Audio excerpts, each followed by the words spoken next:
everyone. My name is Jaybird, and I am dying. My sinuses are dead right now. But anyways, let's just jump into it.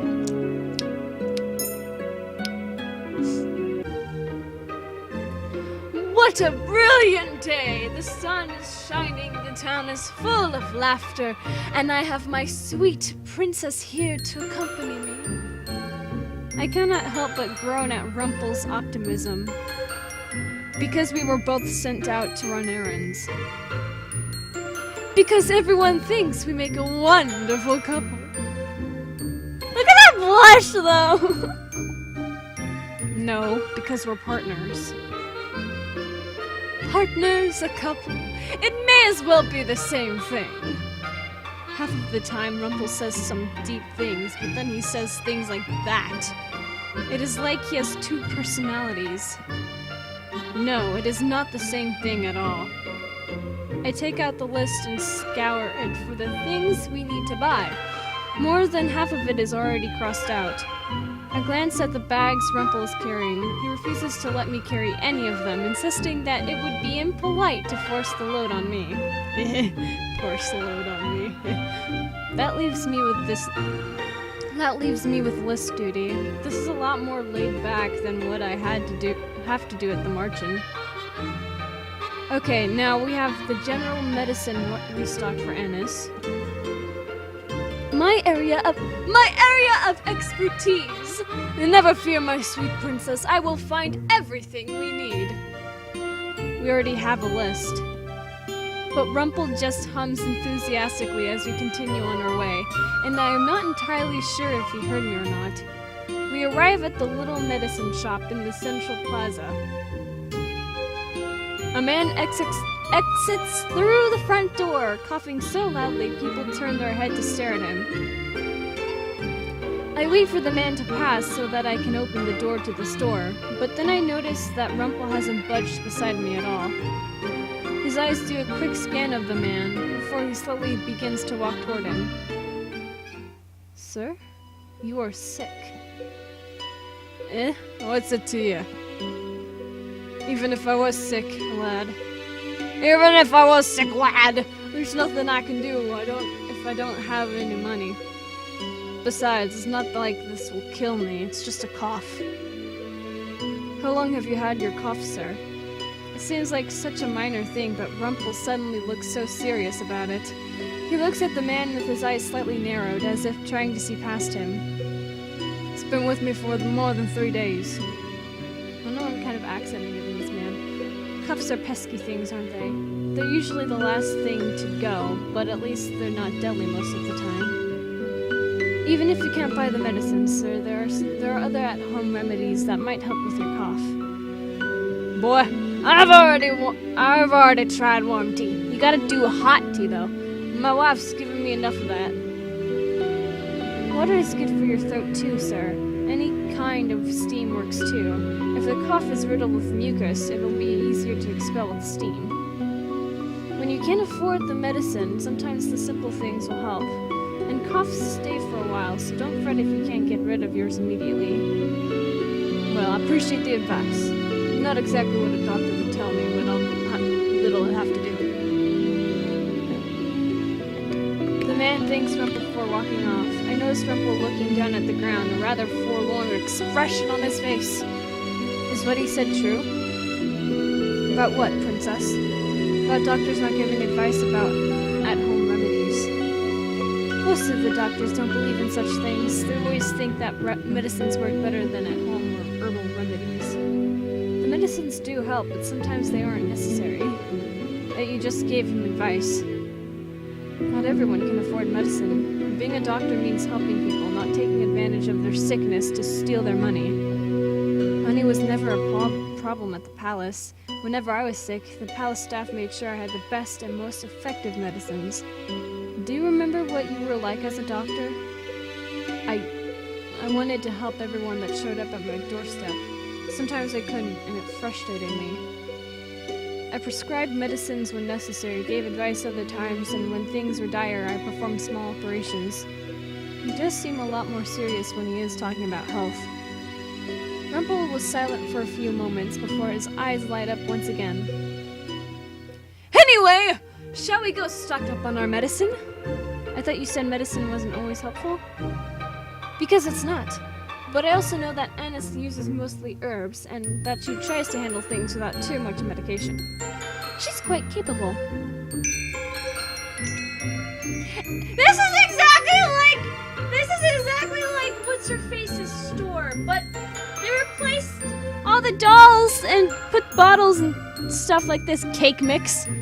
Cake mix? What's that? I don't know. Poo?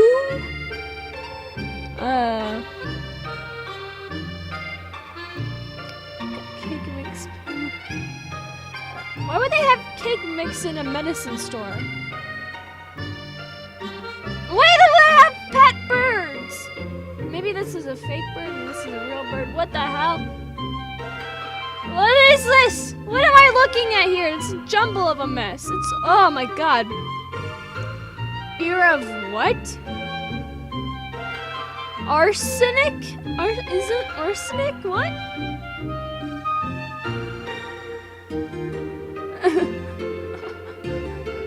What is this? What are they selling at the store? What is this? We enter the shop, and in no time at all, Rumple spots the items on our list. We use up the rest of our money to buy the medicines and remedies that we need, and then we begin to head back to the tavern. Hold on, I'm just gonna check what... Okay, I'm in chapter 5. Just making sure what chapter I was on. Okay. On the way there, Rumple strikes up a conversation again. So, Princess, have you given any thought to what I said before? About what? You've already forgotten? About making people happy! What? You know, you could make me happy right here, and now by giving me a kiss on the cheek. I stare blankly at him before walking away. No thank you. And alas! My hopes are dashed again! Again! What sounds more gallant? When we are at the outskirts of town, I pause and turn around. It is as if I can feel ice at my back, but I do not see anyone openly staring at me. Is someone watching me? Suddenly, I feel warmth in my hand, then fingers interlace through mine. Rumple pulls me a little closer, his expression oddly gentle. What is this? Don't worry, my sweet princess. You're safe with me. Suddenly, his face is a lot closer to mine, and I can see his features more closely. It is like the night in the forest, except his face is not marred by the same shadows. There is caution in his eyes, but it is not directed at me. Did you see someone following you? No, I just thought I felt someone looking at me. Better to stay together then. We begin walking again. The two of us begin to head back to the margin. Rumple has all the bags in one hand now. He hums a little bit as we walk. It is remarkably peaceful, so much so that I do not even mind him holding my hand. Aww! It suddenly feels a lot safer. I am so lost in reverie that I do not even notice when we turn and go in the opposite direction. This is not the way back to the margin. What is this music? Oh! I hope it's not copyrighted. Please don't be copyrighted, no! On the contrary, it's just a more scenic path. Don't you like the forest, princess? The shafts of light coming in through the canopies, the soft blades of grass that tickle your ankles. It is such a romantic place! No matter what he says, this does not lead back to the margin. It is not a scenic path or a path at all. Ah, there's a little path right there, actually. Stop walking, keep walking. I'm gonna stop walking. I instantly root myself in place, and even though Rumple is far taller than me and far stronger, he stops after noticing that I am no longer walking. Oh, princess? Did you want to stop and admire the scenery? Why are you taking me through here? do not care about scenery, and I do not care about walking anywhere with you. Ah, princess, your honesty really is a treasure. One day I will make it so you enjoy going places with me, not just holding my hand. I quickly slide my hand out of my face feeling somewhat hot. Ah, there's the sweet rosiness to your cheeks! You never answered my question. It's a detour. We were only going to be here for a few minutes. If you thought you saw someone's eyes on you, it's better to divert their attention away from the merchant. And before you say it's dangerous, yes it is, but we're still not far enough away from town to worry about safety. And I believe I can protect you. Won't you compliment my cleverness, sweet princess? He takes a step forward, bridging the short distance between us, and then suddenly, his fingers are around my wrist again. But he does not lace his fingers through mine. Instead, he takes my hand in his, and then pulls it up to his face. Oh, boy!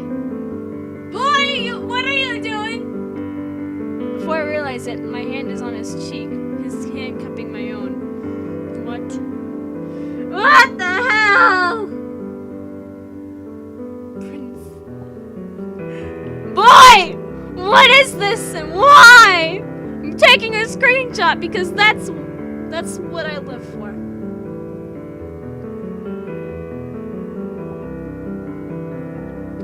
Is that sad? I feel like that's kind of sad. I don't know what's sad anymore. This is my life. This is my livelihood. This is the reason I get up in the morning. Jesus Christ. Okay. Princess, you can trust me. Always. I mean, I can sense that sometimes you trust me, sometimes you don't. But you don't need to be so cautious around me. I shower you with compliments because I believe you deserve them. I tell you that I enjoy being around you because I do. I should be focusing on his words, but all I can look at are his eyes. What do I need to do for you to fully trust me? Mother told me that people lie, so how can I trust that everything he says is the truth? Perhaps if I stopped throwing compliments at you, you would not be you without all of the compliments. What am I saying? I always complain about his compliments, but the thought of a rumple without compliments is strange.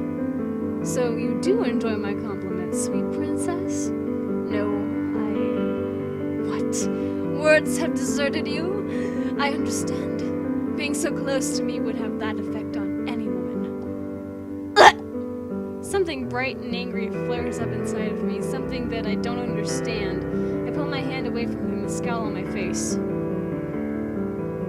Was it my big mouth again, princess? Come on, let us go back to the merchant. I start walking ahead, and Rumple rushes to catch up with me. I clench my fingers and let out a silent sigh. Rumple was being nice to me again, but I always reject his kindness because it cannot be real. But it is! Fucker! Ah! Days go by. I consider Rumple's advice, but I refuse to flirt with anyone again.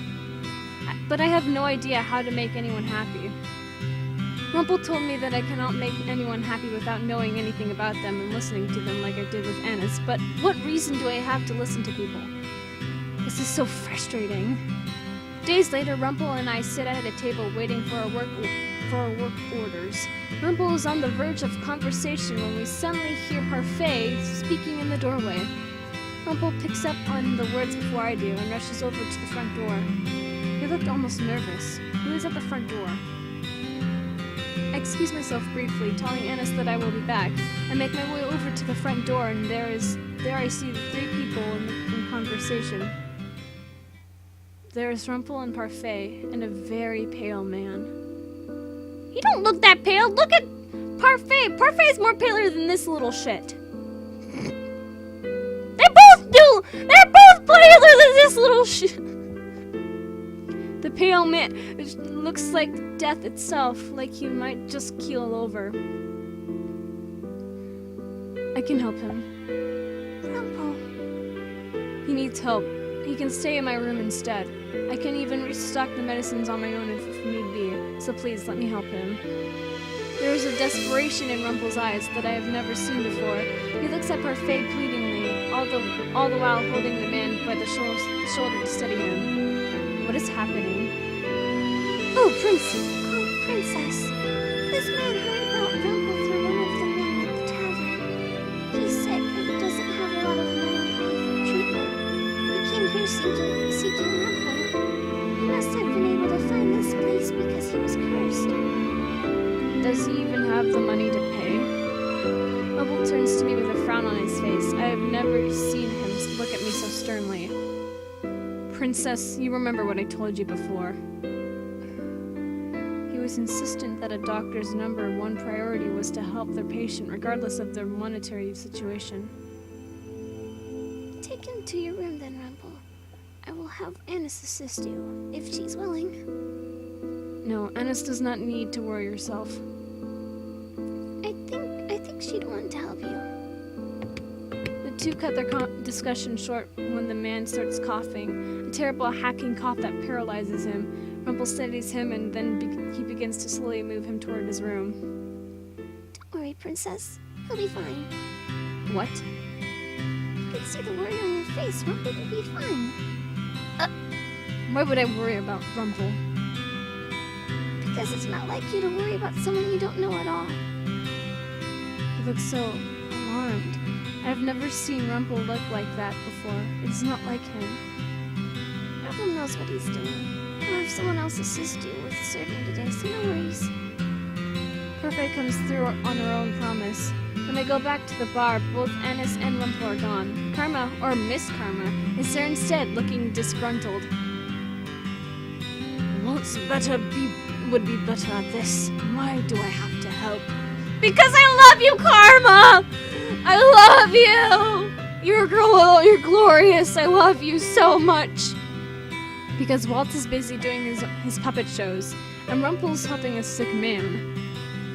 Oh, well, I guess there's nothing to do about this then, other than enjoy it. He flips his hair and smells brilliantly. I will attract all of the customers today. Perhaps we should have a competition, Princess. Compete with yourself. I am really not in the mood for Karma right now. No, I am! I love Karma! Then I shall definitely compete with myself, because challenging yourself is important. Karma picks up waiting tables fairly easily. I notice that he speaks very fondly to the girls, but they are not as receptive as they are with Rumple.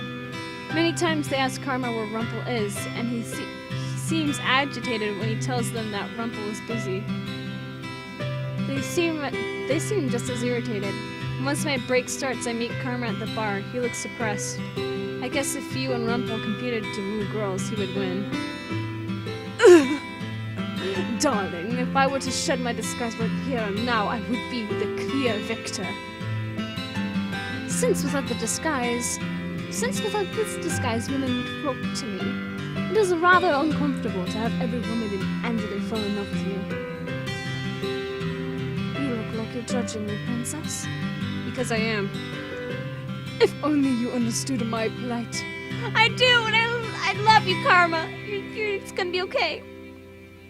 Karma and Rumple may speak similarly, but they are still so different. Karma is the type to complain. Rumple never complains. He's overworking himself for someone else, just like he went out of his way to apologize to me many times. My heart sinks a little bit as I think of him and Annis helping out the sick man. Rumple did not even want Annis going up there, so he probably wouldn't want me up there either. I could try to go visit him, or I could go back to my room. We're gonna go to Rumple's room, because that's what the guide says to do. I think I'll go check on him. Check on Rumple?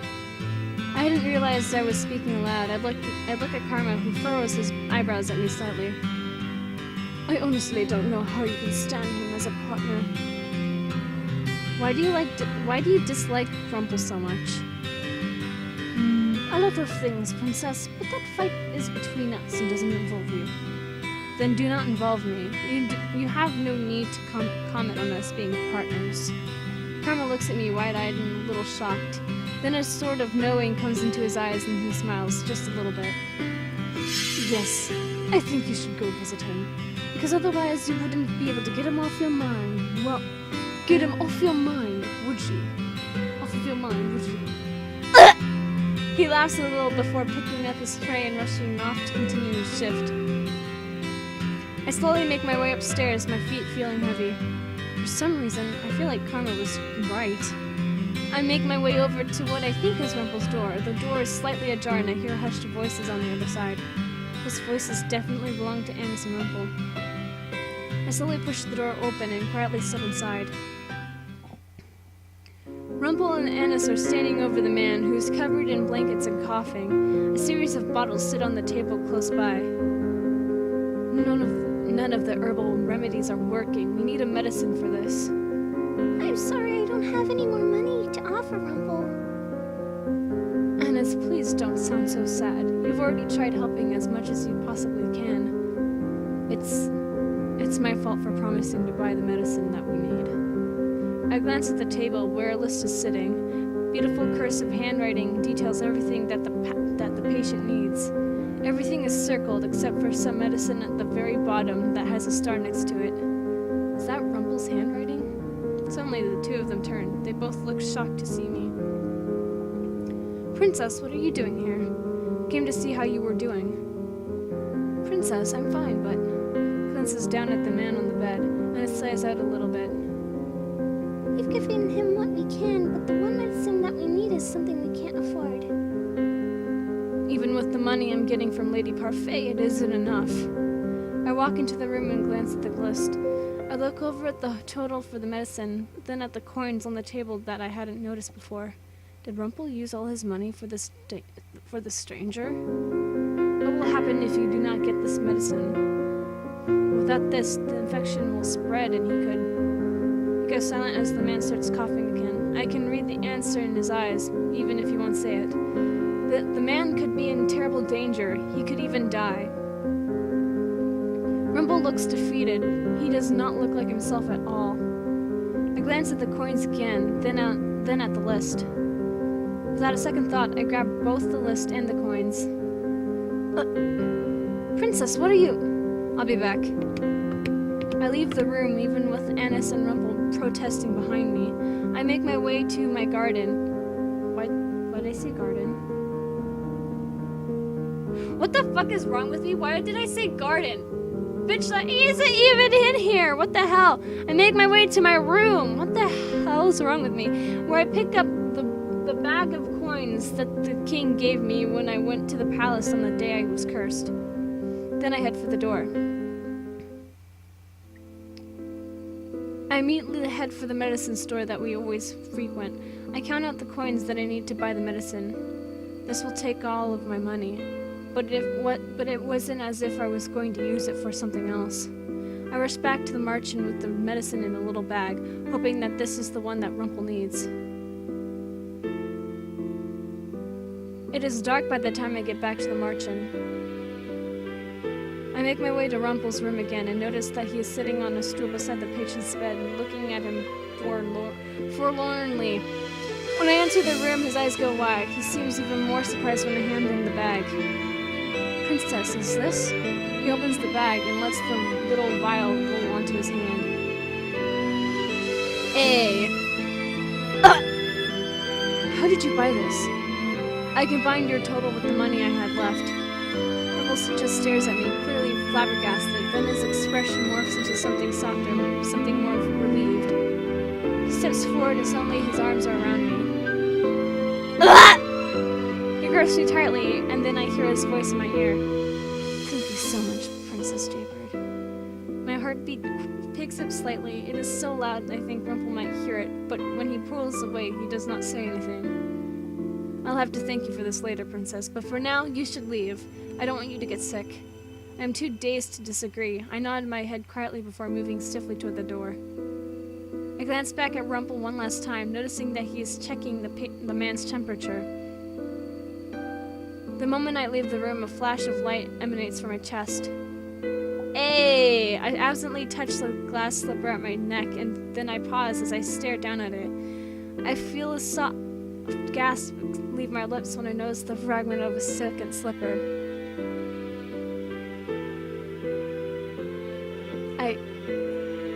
I got my first good deed. I bought the medicine for Rumple, but I only added in a few more coins to buy it. So what I did today was considered a good deed. I am confused, but at the same time, I am pleased that I actually managed to get a good deed. Now I need 2 more. The next day, I go down to the tavern area to begin my work, but I am there a little early. Walt is working on his puppets at a table, eyebrows furrowed in concentration. When I walk in, he looks up at me and smiles. Then he raises his eyebrows.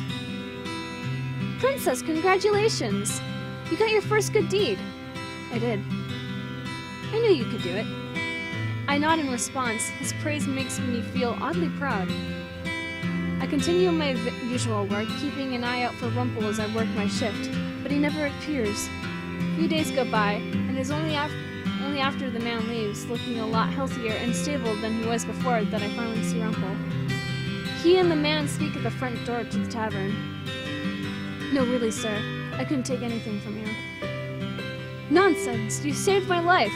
I need to pay you back somehow. The man is holding money out to Rumple, but Rumple just shakes his head.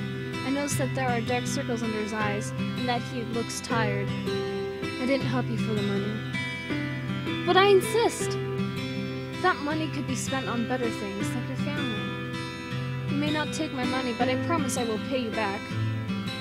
Your health is all the reward I need, I promise. I can't thank you enough. After the man leaves, I approach Rumple. He turns to me and leans against the door, his smile still tired but bright. Ah, Princess!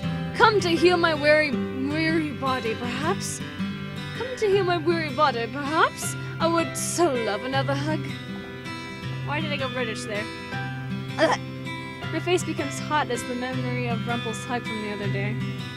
At the memory of Rumple's hug from the other day. The natural rough. The natural rouge of your cheeks is so sweet, Princess. It makes me feel infinitely better. And your necklace seems different. I reach up to touch the pendant. Every time I get a good deed, a piece gets added to my necklace. Oh, right! You helped with the medicine the other day. Of course that was a good deed, Princess. It was very selfless of you. Thank you again for that. That man tried to thank you too, but you refused his money. Why? And why did you spend your money on him? Because life is invaluable, Princess. No amount of money could ever be more important than a person's life. Even if it is someone you do not know? Yes, because everyone has a life, Princess. They have loved ones, families, sweethearts. And if I can help them, I will. And I will gladly spend any amount of money to do so. Okay, fine, but why did you not accept any money from that man? Because no amount of money. You needed that money. How are you going to buy more medicines without any money? Rumple's eyes widen. He was clearly not expecting me to ask that question. But he said before he didn't have much money, and it was true. I can't take money from him when he doesn't have much of it to begin with. He was thanking you with money. You should have accepted it. Parfait pays you, does she not? Rumple's shoulders sag when he sighs. Yes, even though I won't accept the money from her face to face, she has to sneak it into my wallet. If she does that, why not just accept it from her? I'm trying to make a statement, Princess! God damn it! I'm trying to make a statement, Mom! Stop accepting me! It is not a phase, Mom. You're supposed to say it's a phase, Mom, and I'm supposed to say it's not a phase, Mom. And Parfait does not seem to care because she sneaks the money into your wallet regardless. You have a point there. You're stubborn. We both are. Now I have a question. Why did you use your money on that man? You knew nothing about him. Did you do it for him? For yourself? Why? For me, perhaps? Rumple grins at me mischievously. Even with the tired eyes, I can still see the bright cheer in them. Hit the nail right on the head again. Hit the nail right on the head. Again. You're becoming easier to read, my sweet princess. Well, no matter why you did it, thank you. That medicine was necessary to help that man. I still think you should have accepted money from him. You helped him and did him a service no one else would. You should have accepted his gratitude. Princess, I told you. I crossed my arms in front of him. You're so stubborn. Rumple's smile falters, and he just looks at me sadly, almost guiltily. For some reason, the sight of him in such a state makes my heart sink. Wipe off that frown. You look better with a smile. Rumple stares at me, shocked. Why is he staring at me like that? You like my smile? What? I did not say I... You like my smile! And you complimented it too! Princess, you have no idea how much this means to me! Rumple throws his hands in the air. I resist the urge to roll my eyes at the exaggerated reaction. You get compliments all the time from women. Yes, but none as honest as yours! That compliment is valuable because I know you absolutely meant it. So I will keep those words close to my heart because they are precious to me. It wasn't anything like the spectacular compliments he gives, yet he still looks so happy. You two seem to be getting along. Parfait appears behind us with a smile on her face. Sorry to interrupt, but Jaybird, you promised Lily Jenny and table work. Could you help him? Yes, of course. Rumple looks disappointed as I am sent back to the bar, where Karma expresses immediate relief that I am back. Rumple retires to his room early that day, and he is given the day off. Both Delora and Parfait can see the tiredness on his face just like I can. He does not reappear for the rest of the day. At the end of my shift, I retire to my room. As one does. When I get downstairs the next morning, I am met with a familiar sight. Oh, this music, though. Both Karma and Rumple stand on opposite sides of a table, their voices rising in argument. They are fighting again? I happen to catch their words as I walk quietly down the stairs. Who are you to criticize my work ethic when you were gone for several days, leaving me with your workload? It wasn't like I wanted to, and who are you to criticize how I work? Of all the ladies I spoke to said... All of the ladies I spoke to said that you shower them with compliments. What kind of professional behavior is that?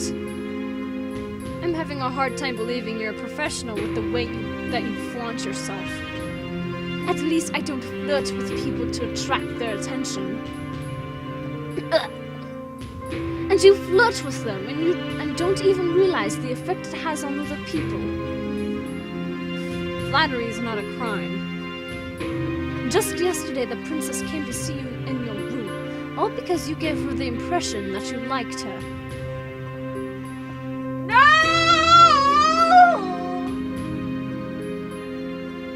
That's not... okay. Exactly. Were you actually spying on her? And you call me uncouth? No, I overheard her say it. And you're wrong. I would never say anything if it isn't truthful. Ah, well, then the truth of the matter is that you must be in love with many women. Because they all seem to think that you'll get down on one knee and propose to them. You say some sly things, Miss Karma, and yet you're the biggest liar of us all. At least I don't lie to my partner. Ugh. I want to watch from afar, but I have to defend Rumple here. Even though Karma has a point, I'm going to defend Rumple. Rumple tells me that he never lies. He tells me that he wants me to trust him. Though I still find it hard to believe, I do want to trust him. I walk down the rest of the stairs and stop at Rumpel's side. Both men look equally surprised to see me there. Rumpel has never lied to me yet. Karma looks up and stares at me for a few moments, looking startled by my sudden appearance. Then he sighs. Princess, a man that flatters everyone doesn't flatter anyone. At least he's not so conceited that he flatters himself constantly. Got him! Such a sharp tongue you have, Princess. And you are very quick to jump to assumptions. You two are at it again? Jordan stops at the table and frowns at them. Both men glance away from her cold gaze. Karma murmurs something before excusing himself. Rumpel looks down at the table, his eyebrows knit together with frustration. What is wrong with you two? Why can't you just be civil with each other? Jordan, you're never here to see how these fights start. Karma is every bit a beast! Yes, he is. Attacking me for no good reason at all! But with your keen eye, you should be able to discern that, right? Flattery won't work on me, Rumpel. And second, I doubt these fights start without any bit of prompting from you. I swear we don't start anything! Karma is just always irritable. He's like a woman during that one time of the month.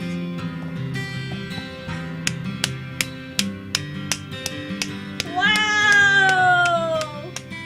A fucking period joke! Or just a period reference. Wow, I never thought I'd see that until today! Wow! Why am I clapping like a retard? Okay, I'm gonna stop. We have like no reaction at all. Like, what the fuck? Jordan walks over. He just insulted women everywhere! Jordan walks away stiffly, leaving me with Rumpel. I look at him, a little irritated by his earlier comment. He gives me a sheepish smile. Thank you, Princess. For what? For defending me. I swear I meant what I said. I would never lie to you. I mean every one of my compliments, every one of my thank yous. You must know that, since you came to defend me. Rumpel, sometimes you continue talking when nothing needs to be said. But I am just expressing the depths of my gratitude! It is not necessary. It was such a small thing, too. Princess, can you give me some help with inventory? I am coming. As I turn away, Rumpel waves. I'll see you later, Princess. Who knows? You might get your second good deed. I resist the urge to roll my eyes. It feels like it will be a while yet before I can achieve my next good deed. Hey! Strings Up Fate, Chapter 6. Please don't be... Oh, thank God it was another dream sequence. I was dreading that so much. But anyway, guys, that's gonna be it for this episode of Cinderella Phenomenon. If you guys enjoyed this episode of Cinderella Phenomenon, leave a like down below, leave a comment down below, share with your friends, subscribe if you haven't, ring that notification bell, and remember, die safely. Bye-bye!